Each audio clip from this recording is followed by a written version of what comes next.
তো গাইজ আজকে সকালবেলা আমি যখন ঘুম থেকে উঠেছি, তো ঘুম থেকে আমি যখন উঠলাম তখন করিব 7:30 8টা নাগাদ বাজে। তো আমি তখন ঘুম থেকে উঠে আমি ফেসবুকে ঢুকেছি।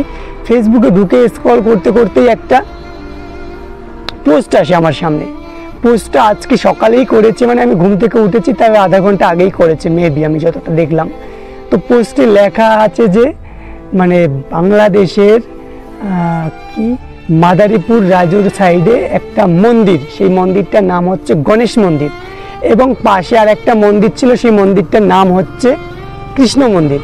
মানে দুটো মন্দির গতকাল রাতে, মানে আজকে সকাল হয়েছে, আজকে ভিডিওটা শ্যুট করেছি, গতকাল রাতে ভাঙচুর করেছে এবং ওখানে যা কিছু মন্দিরের যে অর্থ সম্পদ ছিল সেগুলো দুর্বৃত্তরা চুরি করে নিয়ে চলে গেছে এবং মন্দিরগুলো এমন নির্মমভাবে ভেঙে চুরে গুড়িয়ে দিয়েছে মূর্তিগুলো।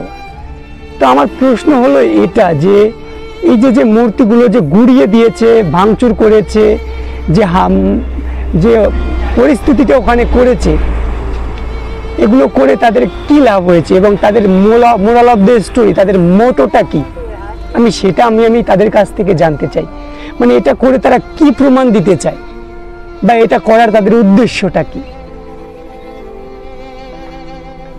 মানে একটা মানে ভাবানীয় বিষয়, একটা মানে ভাবার মতো ব্যাপার এই জিনিসটা। মানে তাদের মাথায় কিভাবে এরকম দিমাগ হয়, এরকম চিন্তা ভাবনা আসে।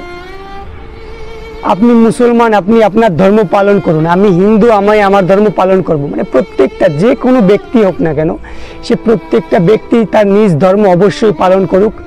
সে তার ধর্ম পালন করবে, যদি প্রয়োজন পড়ে আমরা তাদের সহযোগিতা করব।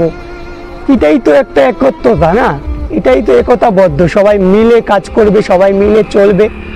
পৃথিবীতে কি অরাজকতার সৃষ্টি হচ্ছে, পৃথিবী আজ কোথায় চলে যাচ্ছে, কোন দিকে ধেয়ে পড়ছে, সেগুলো না দেখে, না বিচার বিবেচনা না করে, মানে আপনারা আপনাদের ধর্মকে নিয়ে আছেন আর ওখানে সংখ্যালঘু লোকেদের উপর নির্মমভাবে অত্যাচার করছেন, তাদের মন্দির ভাঙচুর করছেন, তাদের লুটপাট করছেন, মা বোনের মানহানি, ইজ্জত নিয়ে ছিনিমিনি খেলছেন। এগুলো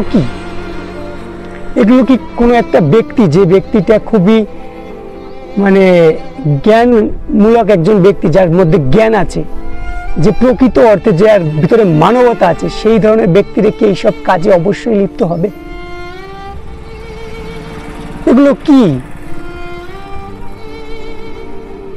ওই দেশটা তো একসময় হিন্দু মুসলমান সবাই একতাবদ্ধ হয়ে বেঁচেছে, দেশটাকে স্বাধীনতা অর্জন করার শেষ সমৃদ্ধ পর্যন্ত তারা চেষ্টা করেছে, লড়াই করে দেশটাকে আজকে গড়ে তুলেছে। আজকে সেই দেশের হিন্দুদের এই পরিস্থিতি, ভাবার বিষয়। যদি কারোর খারাপ লেগে থাকে তাহলে সরি, যেটা সত্য সেটাই বললাম। যদি আপনাদের ভালো লাগবে, না লাগলে কিছু করার নাই। ভিডিওটা ভালো লাগলে একটা লাইক করে দিন।